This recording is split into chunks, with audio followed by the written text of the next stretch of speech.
بسم اللہ الرحمن الرحیم الحمد للہ رب العالمین والعاقبۃ للمتقین والصلاة والسلام علی خیر خلقہ محمد وآلہ واصحابہ اجمعین۔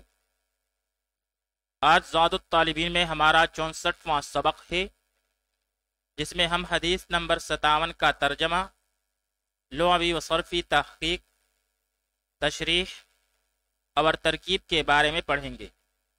حدیث نمبر 57 ہے، فقیہ واحد اشد علی الشیطان من الف عابد۔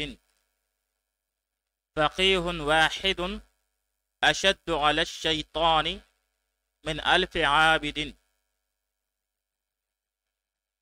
فقیہ واحد، ایک فقیہ، اشد علی الشیطان، شیطان پر زیادہ سخت ہے، من الف عابد، ہزار بے علم عبادت گزاروں سے۔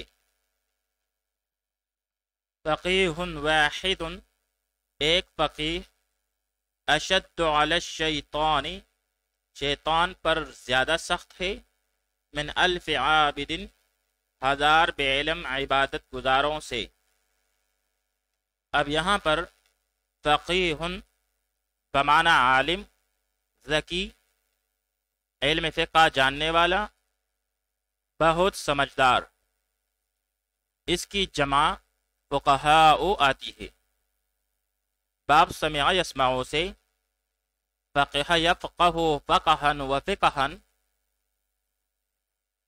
بمعنی اچھی طرح سمجھنا، ادراک کرنا، حقیقت تک پہنچنا۔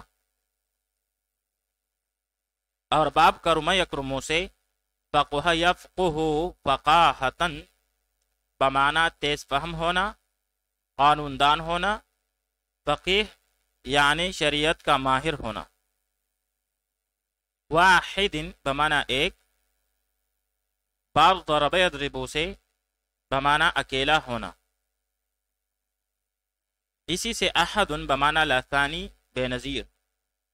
لفظی معنی کے اعتبار سے واحد اور احد کا ترجمہ ایک سے کیا جاتا ہے، مگر احد کے معنی میں یہ بھی شامل ہے کہ وہ ترکیب، تجزیہ اور تعدد سے اور کسی چیز کی مشابہت اور مشاکلت سے پاک ہو۔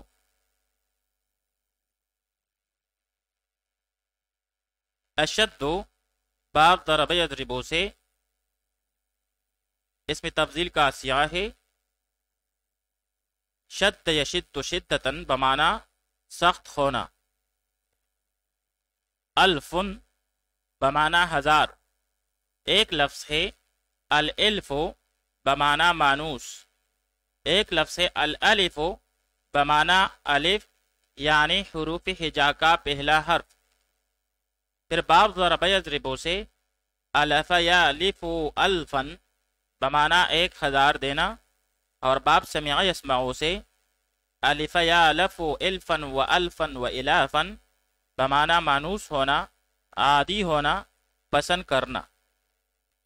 عابد بمعنی عبادت کرنے والا، اس میں فاعل کا صیغہ ہے باب نصر ینصر سے عبد یعبد عبادتا و عبودیتا بمعنی خدا کی اطاعت و فرمان برداری کرنا، عبادت کرنا، آداب بندگی بجا لانا۔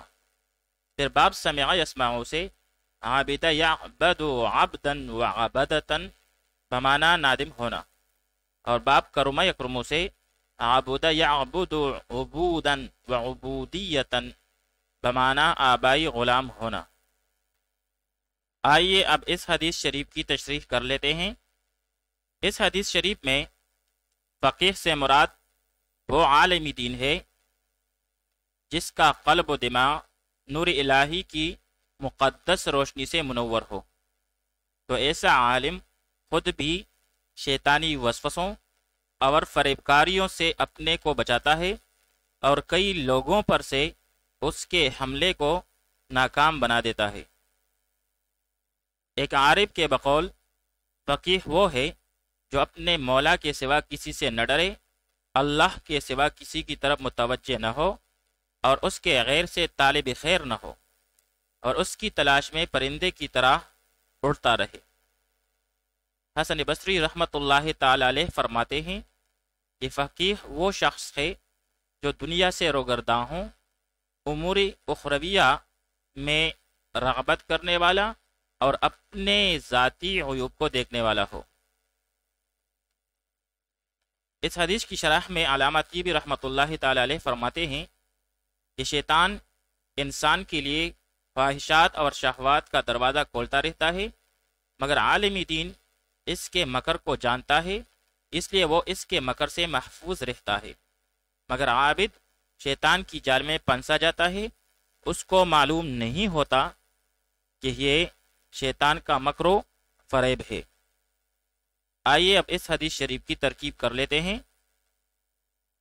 فقیہ واحد، فقیہ مرفوع بضم لفظاً موصوف، واحد مرفوع بضم لفظاً صفت، موصوف صفت مل کر مبتدا، آگے جا کر اشد سیاہ اسم تبذیل کا ہے اور اس میں ہوا ضمیر مستتر جائز الاستتار اس کا فاعل، علی الشیطان علی جارا، الشیطان مجرور بالکسر لفظاً، پھر جار مجرور مل کر یہ متعلق اول ہوا اشد صیغہ اسم تبذیل کے ساتھ، پھر آگے جا کر من جارا، الف مضاف، عابد مضاف الیہ، پھر مضاف اور مضاف الیہ مل کر یہ مجرور ہوا من جارا کے لیے، پھر جار مجرور مل کر یہ متعلق ثانی ہوا اشد صیغہ اسم تبدیل کے ساتھ۔